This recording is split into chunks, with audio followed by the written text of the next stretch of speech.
Este espacio es patrocinado por Amar más allá de la vida, carta a mi hijo quien murió para enseñarme a vivir.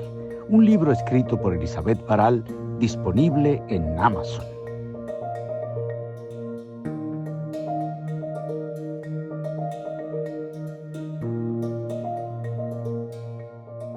Hola amigos, de nuevo con ustedes en la serie Amor en Acción.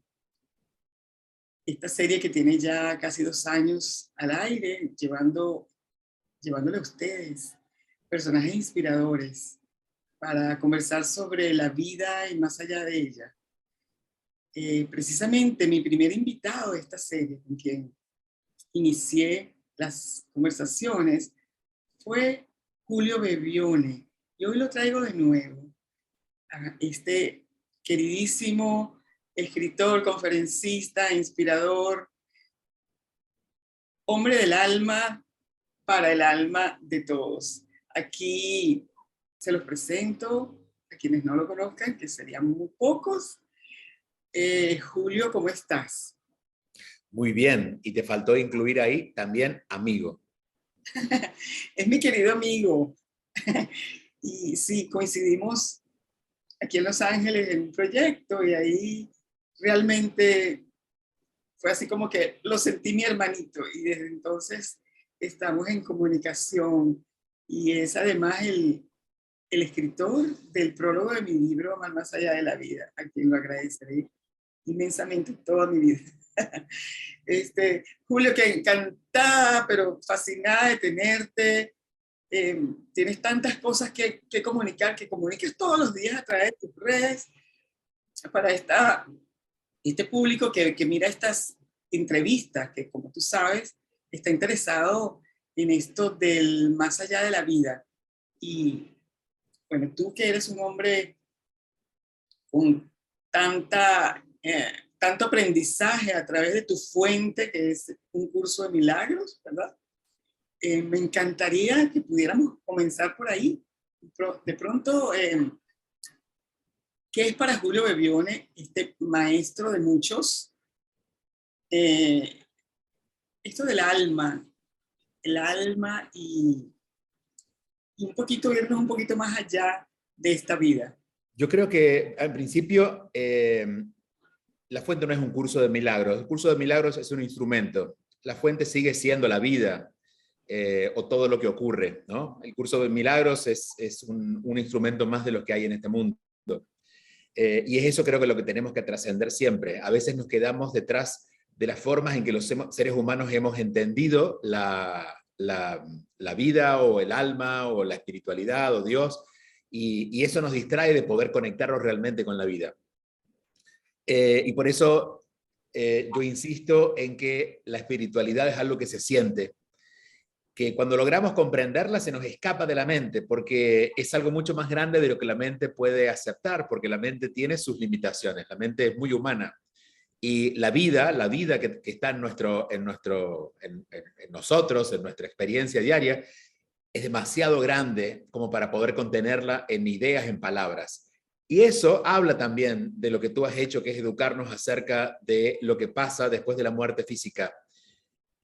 Cuando comprendemos lo que es la vida, no podemos reducirla solo al cuerpo, por lo tanto la muerte se redimensiona en la forma que la comprendemos. Hay un final, pero que tiene que ver con la parte menos real de nosotros, que es el cuerpo, pero quizás la que le hemos dado más importancia por no darle importancia a lo que verdaderamente es la vida, que es lo que realmente somos, no el cuerpo físico, ¿no?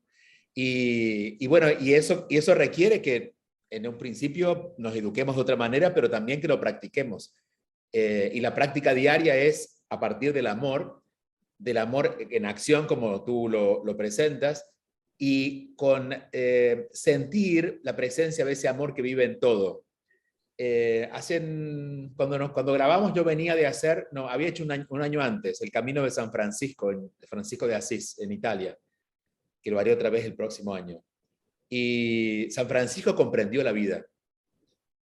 Y comprendió que la vida no era nada de lo que nosotros entendíamos como vida. Por eso andaba sin ropa, hablaba con los animales, no porque estaba loquito y hablaba con los animales, sino que él comprendió que había vida en los animales. ¿Qué es lo que le daba vida al reino animal? Eso que llamábamos Dios, y a través de las plantas. Entonces, entender el verdadero sentido de la vida y descubrir la vida, creo que en nuestro mundo tan mental necesita que bajemos un poco más a sentir lo que nos pasa. Si uno conversa con una planta, es posible que alguien piense que estemos locos porque las plantas no hablan.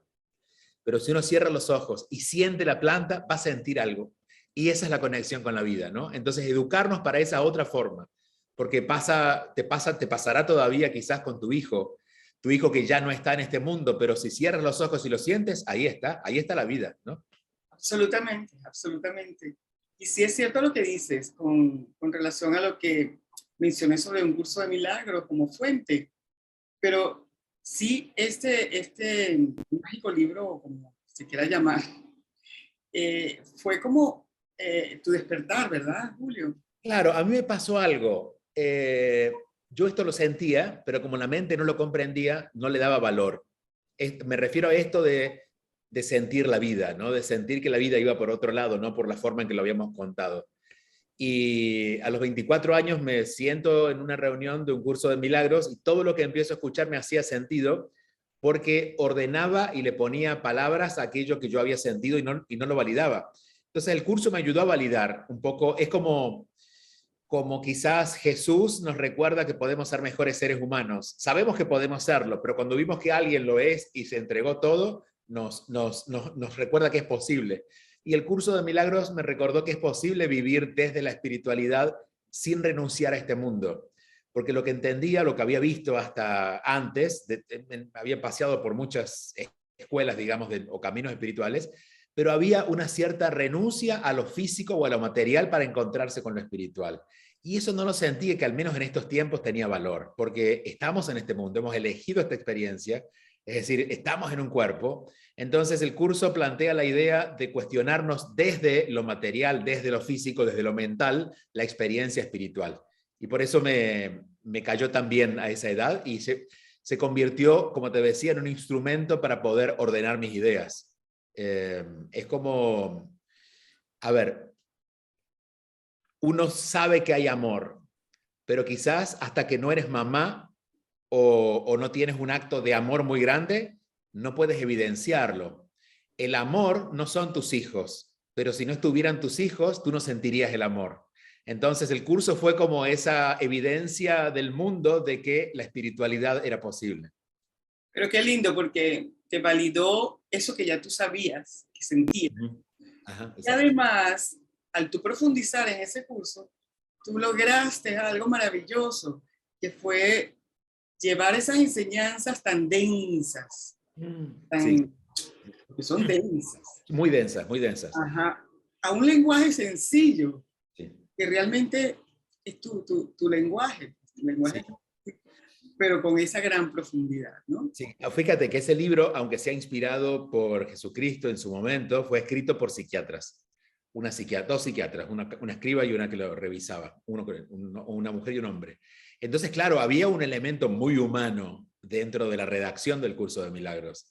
Entonces, lo cual considero que también es valioso, porque aquel que de verdad se atreve a hacer un camino espiritual tiene la paciencia, la entrega para meterse en ese curso, que no tiene que ver con leer el libro, tiene que ver con hacer la experiencia de descubrir que nada de este mundo es verdad. Entonces, creo que como todo en la vida es perfecto como fue, pero para quienes están intentando llegar por la puerta de la mente, se encuentran con una pared porque es complejo. Sí, es que así, lo que tú dices es hacer, porque la gente no quiere hacer, quiere como que, como en la escuela tradicional que se inscriben los muchachitos y es que se tienen que aprender de memoria los libros. Entonces, como, sí, o creemos, Elizabeth, también que entenderlo es suficiente. Por ejemplo, tú no lees un libro, pero quizás vas a un terapeuta y gracias a lo que el terapeuta te orienta, tú dices, ya lo entendí, pero entenderlo no lo resuelve. Entonces, a veces creemos que el haberlo entendido lo resolvió, pero seguimos igual. Es hacerlo diferente.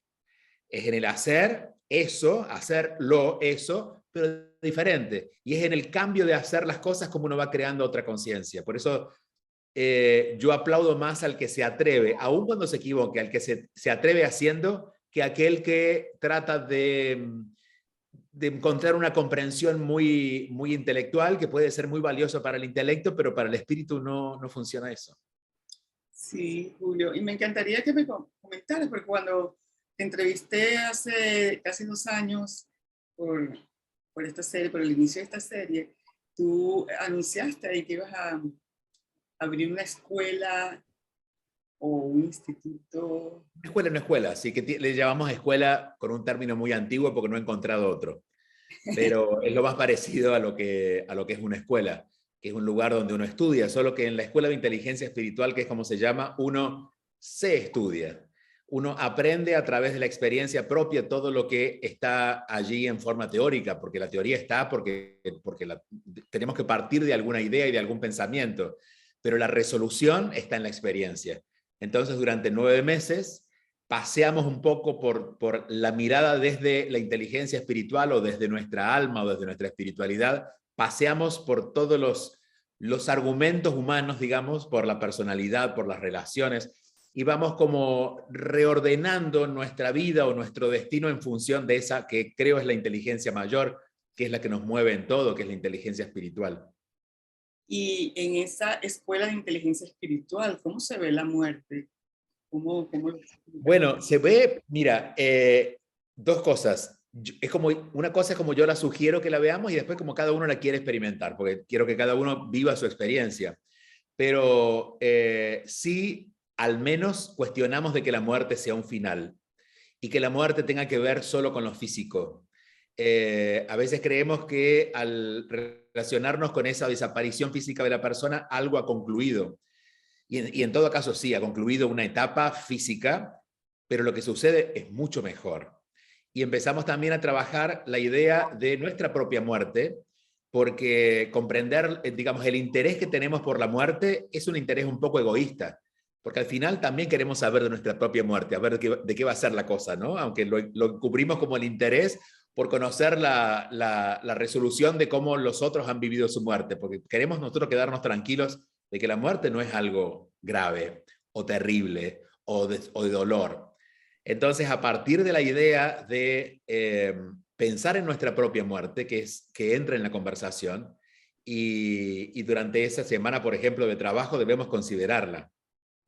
Porque siempre la tenemos como librada a alguna cosa del destino, pero no nos animamos a pensar, ¿y qué pasaría si esto se acaba hoy? ¿Qué pasaría? Creo que se acaba todo, creo que me liberaría, creo que me quedaría en la nada. ¿Qué pienso? Porque lo que pienso de la muerte es también lo que pienso de mi vida.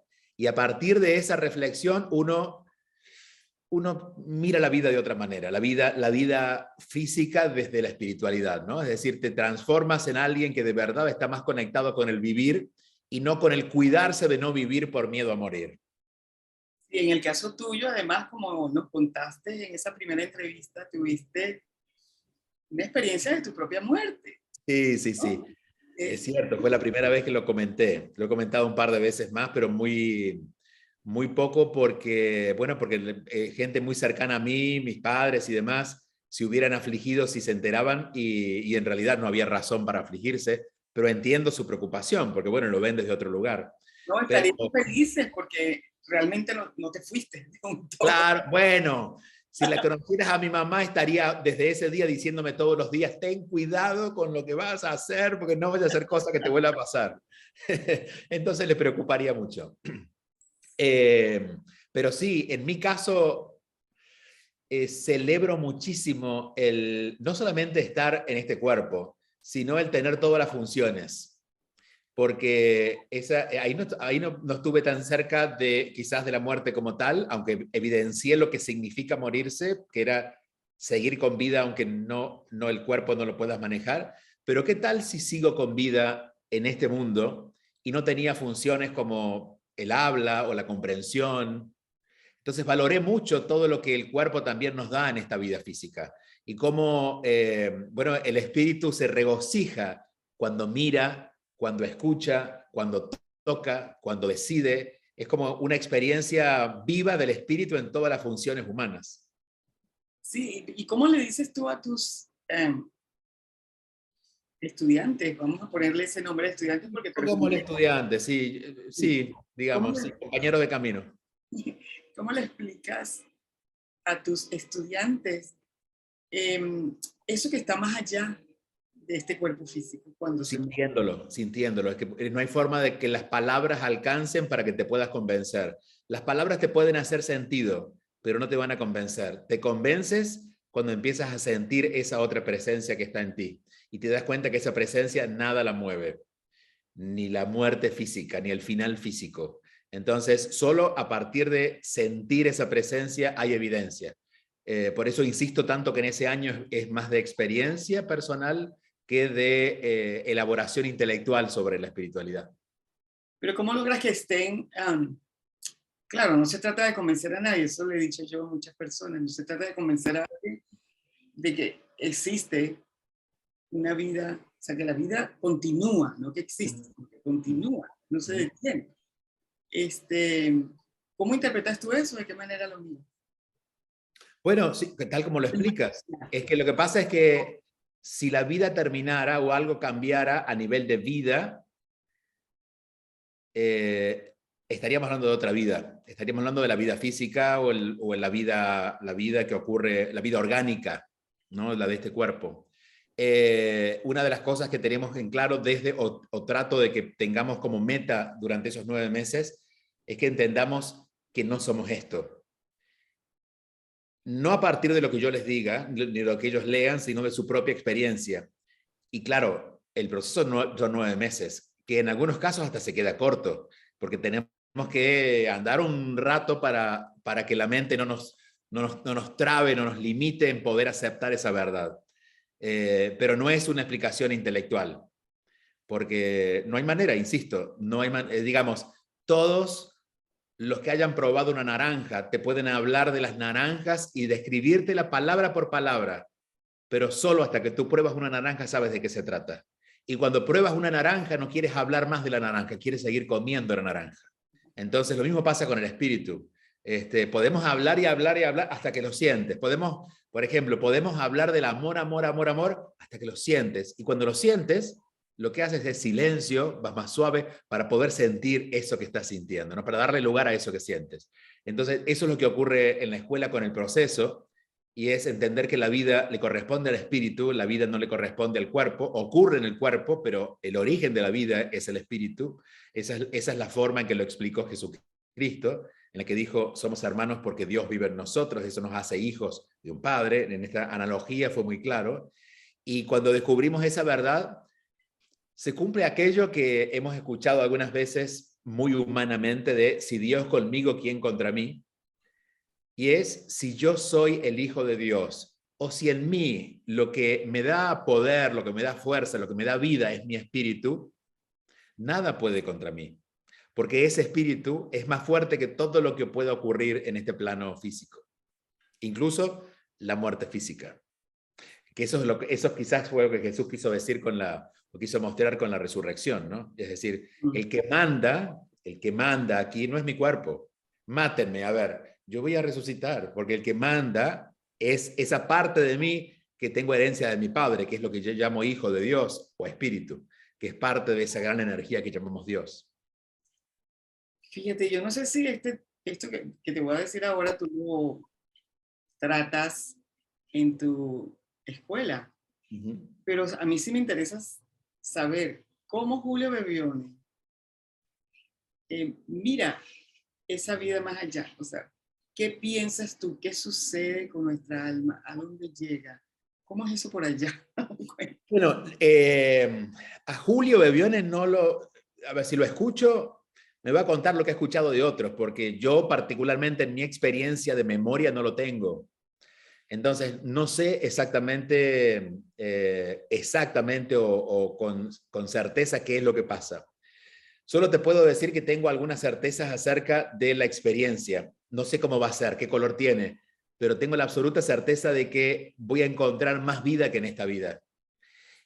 Por lo tanto, confío en que la experiencia que voy a tener al salir del cuerpo va a ser extraordinaria, porque sí tengo la experiencia del cuerpo y la conozco muy bien desde hace 50 años, y la experiencia del cuerpo es muy limitante, es densa, es compleja, es contradictoria. Entonces, ya he vivido esta experiencia y sé que lo que sigue no es esto.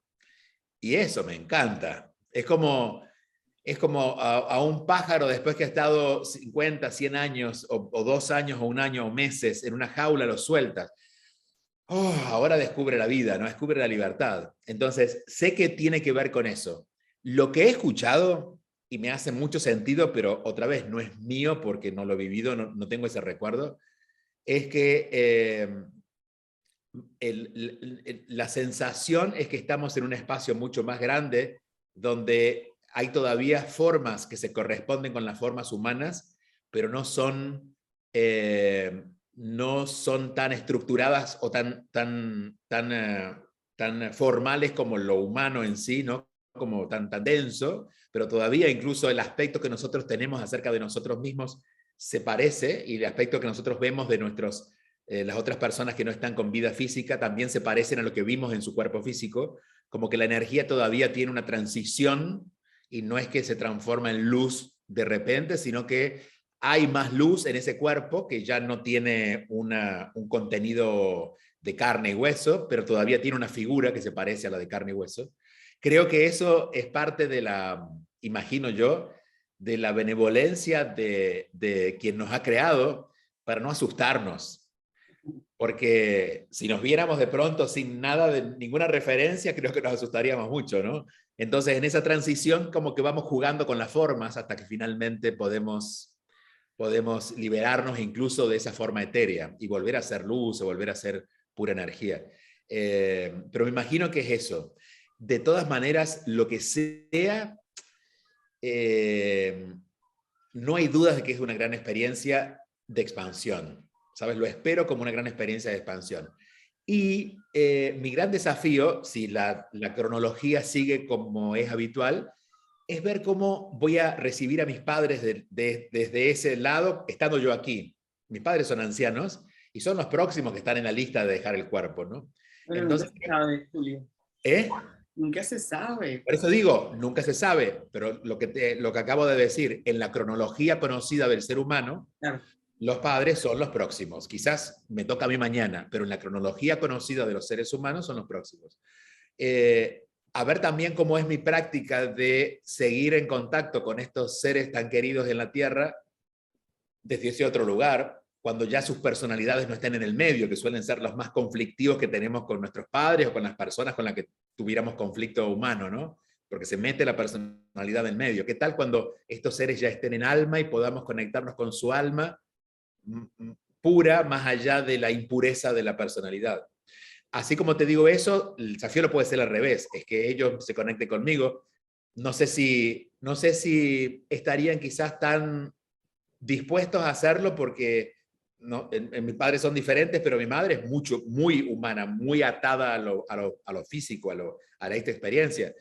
Quizás si yo me fuera antes, tendría que esperarla un poco que ella también se fuera para que entendiera de qué estamos hablando, ¿no? Pero creo que, y eso lo voy a practicar en su momento, de uno o de otro lado, a ver cómo uno se conecta con los papás. Eso porque no tengo hijos. En tu caso, tú tienes la experiencia porque eres mamá. Absolutamente.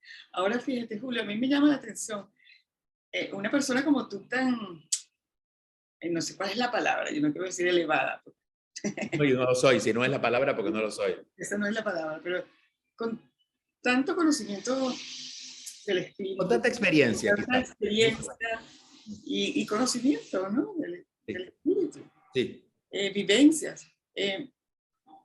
¿Tú no has tenido nunca una experiencia que te haya, oye, algo así como que te haya conectado con el más allá, con algo sí y no. que lo podemos ver, no sé?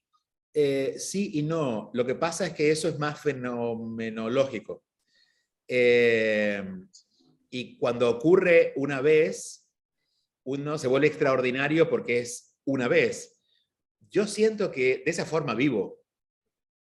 Lo que pasa es que yo no me escapo del mundo. Yo vivo en el mundo y vivo la trascendencia de la vida a través de una flor.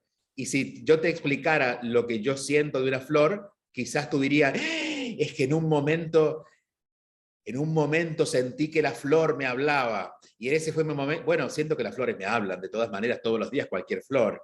Y siento la trascendencia de la vida cada vez que me voy a dormir o muchas de las noches que me voy a dormir. Entonces, quizás, porque estamos acostumbrados a lo fenomenológico, estamos buscando eso que es extraordinario, cuando en realidad para mí es ordinario. Así vivo. Y siento esa presencia y esa presencia de Dios o esa presencia de la vida. Y si quieres que te cuente de ver luces, pues sí veo muchas luces. Si me pongo a mirar el cielo, veo luces que los otros no ven. Y si pongo a mirar las plantas, veo formas que los otros no ven.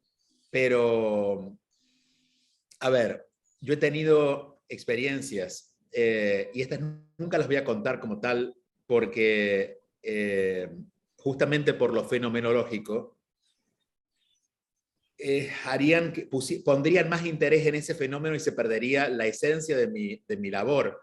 Pero yo te puedo decir, claro que conozco a Jesús. Te puedo contar el día que estuve sentado con Jesús. Te puedo contar el día que estuve conversando con Jesús, no en sueños, que de verdad estuve conversando con Jesús. Y el día en que entendí mi propósito en el mundo a partir de esa conversación.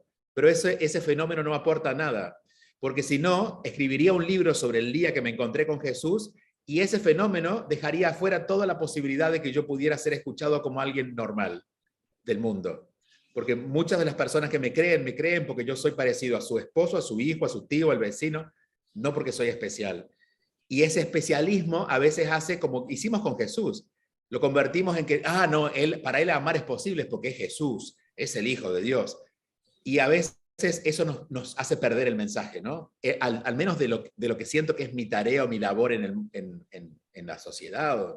Entonces creo que hago todo lo posible por mantener normalidad, pero en algún momento sin grabación te cuento esa experiencia. Te acabé rápido la entrevista. Mira, ay, Julio, no sé. Bueno, no lo cuentes ahora, pero es lindo saber que una persona como tú, que tiene tantos seguidores, tanta gente que aprende de ti, tantos estudiantes, como lo quieras llamar, pueda tener este tipo de experiencias, ¿no? Como dijiste, tú lo aterrizas y lo expresas de una manera accesible a cualquiera, pero es lindo saber eso, es lindo saber eso. Y eso explica muchas cosas, ¿verdad? El que tú estés permanentemente como yo te veo permanentemente como cambiando, adaptándote a los cambios, O sea, tú tienes esa conciencia tan establecida de que el cambio es lo que nos mueve. Claro, porque esa es la vida. Te cuento que esa es la vida. La vida, si miras alrededor, vas a ver que las cosas están diferentes a ayer. Y si te quedas un rato mirando, vas a ver que a lo que estás viendo va a cambiar. Porque va a cambiar la luz, porque viene el sol, después viene capaz que llueva, y capaz que alguien pase y lo mueve, y capaz que tú te mueves y lo miras de otro lugar. Eso es la vida. La vida es movimiento. La muerte física o el final de lo físico es la quietud. Entonces, yo apuesto siempre por el movimiento y por eso me gusta estar en movimiento, porque siento que eso es la vida. No significa, esto hablamos del movimiento en cuanto al aporte que hacemos en el mundo o a la experiencia del mundo.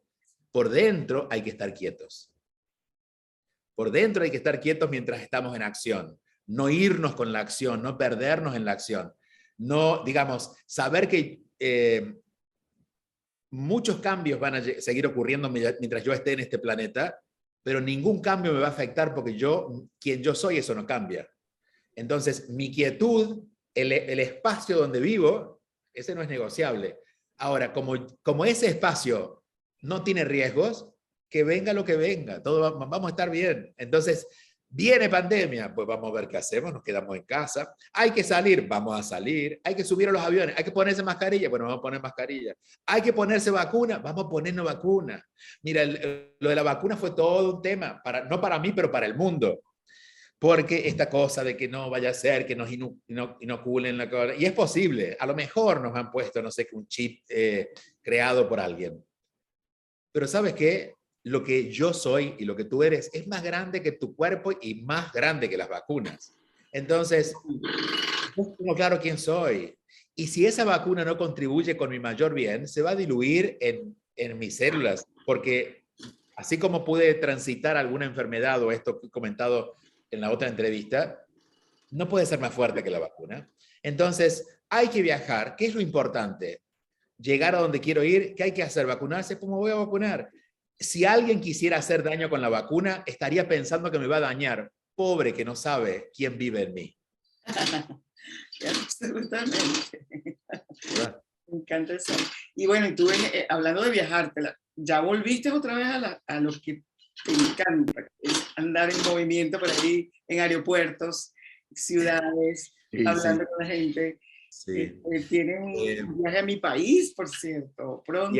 Voy a regresar a Venezuela. Sabes que hablando de estas cosas que conversamos en el principio, de que hay cosas del espíritu que uno las siente, más no las puede comprender porque la mente no tiene un lugar racional. Eso me pasa mucho con Venezuela. Con Venezuela, y no hay ninguna razón de este mundo. No tengo familia venezolana, no me he enamorado de nadie de Venezuela, no tengo particular interés por Venezuela a nivel físico.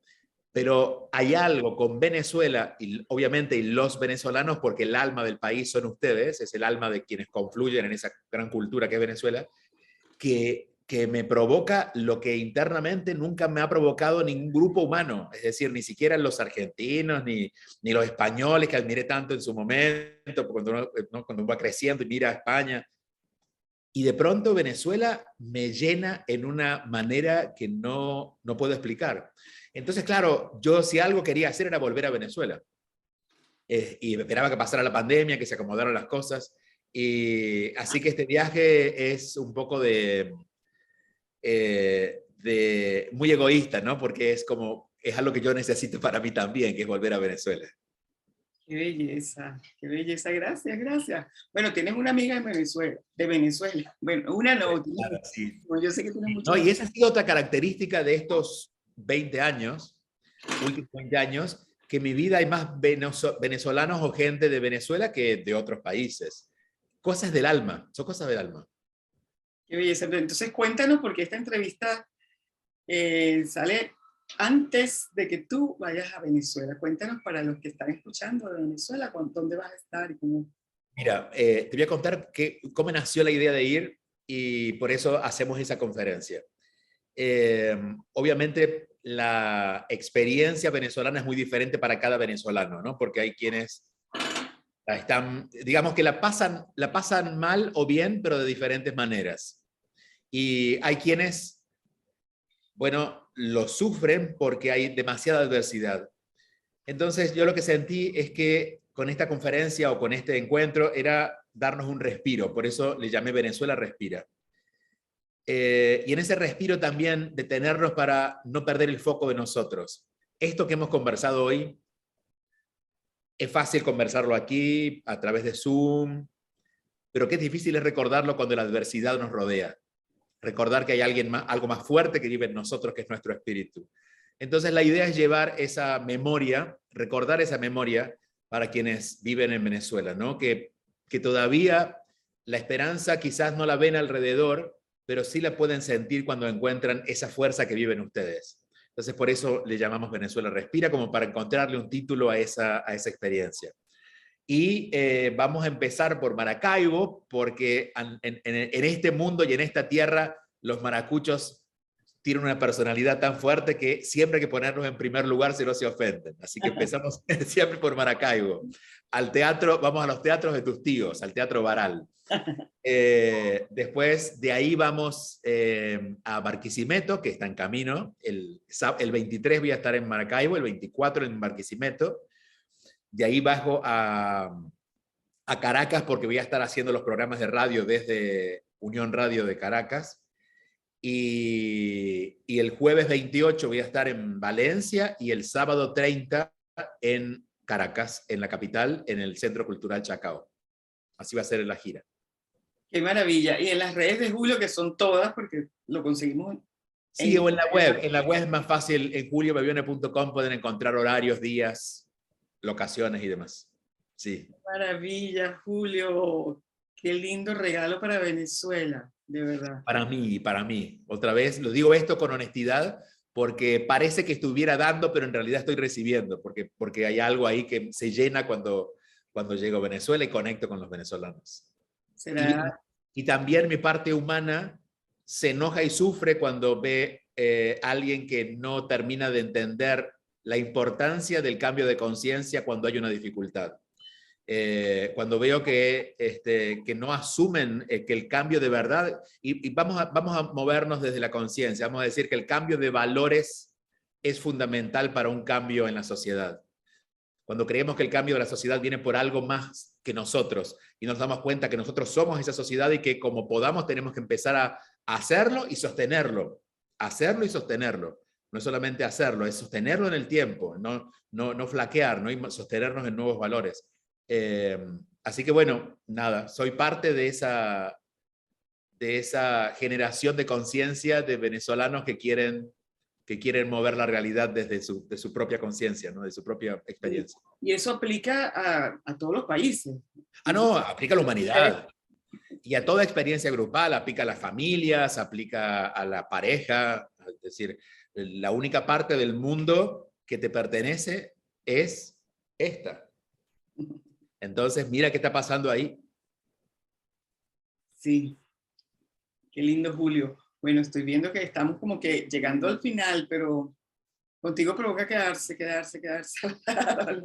hablar. Nada, Julio, agradecidísima de tu tiempo, porque sé que estás ahorita como que acabas de regresar de Nueva York. Estuve en Nueva York, también otra ciudad que quiero mucho.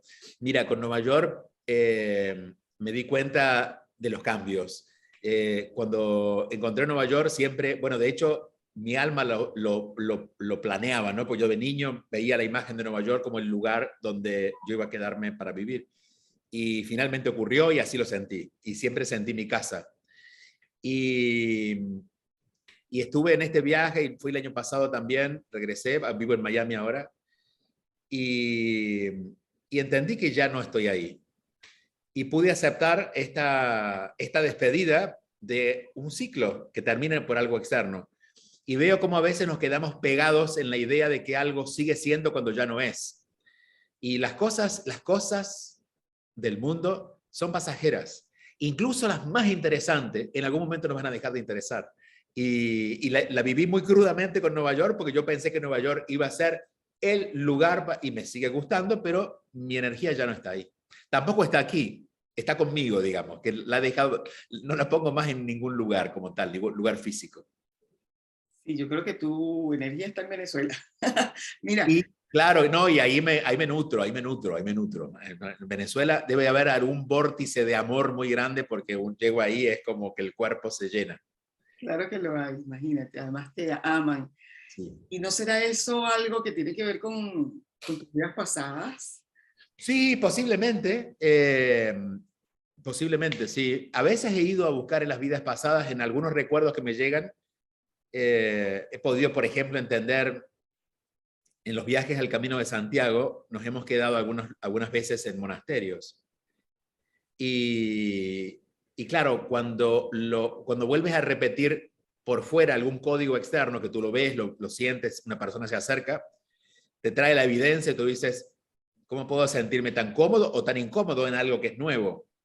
Y ahí descubrí, por ejemplo, tengo muchos recuerdos relacionados a alguna vida religiosa y la tengo muy clara. Es más, a medida que voy como trayendo recuerdos, traigo memorias y digo, qué bueno, porque en algún punto, tanto si lo hice porque me gustó o porque no me gustó, en esta vida estoy viviendo en función también de transformar aquella experiencia, haciendo las cosas diferentes de lo que no me gustaron, etcétera, ¿no? Entonces, quizás tenga que ver, sí, con alguna No sé, habré sido Bolívar. O alguno de estos, ¿no? Que andaba por esas tierras. No, no creo que haber sido un chiste. Yo sé. Ay, tan lindo, Julio. Más que feliz de tenerte, de verdad, agradecida, bendecida, y te mando todo mi amor y mi luz para ese viaje que va a ser grandioso, grandioso. Como tú dices, para ti y para los venezolanos.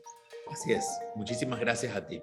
Y feliz aniversario, porque está llegando ya otra vez el segundo año. Falta, pero estamos acercándonos a los 2 años de tus conversaciones. Gracias. Te amo, te bendigo, te doy muchísimas gracias por estar aquí. Lo mismo para ti. Gracias. Disfruta de todas mis entrevistas de la serie Amor en Acción aquí en mi canal de YouTube, donde puedes suscribirte y activar las notificaciones. Visita mis redes sociales en los links que comparto aquí, donde hay contenido que seguramente serán de tu interés. Y si quieres saber más sobre mí y mis aprendizajes, busca en Amazon mi libro Amar más allá de la vida, Carta a mi hijo, quien murió para enseñarme a vivir.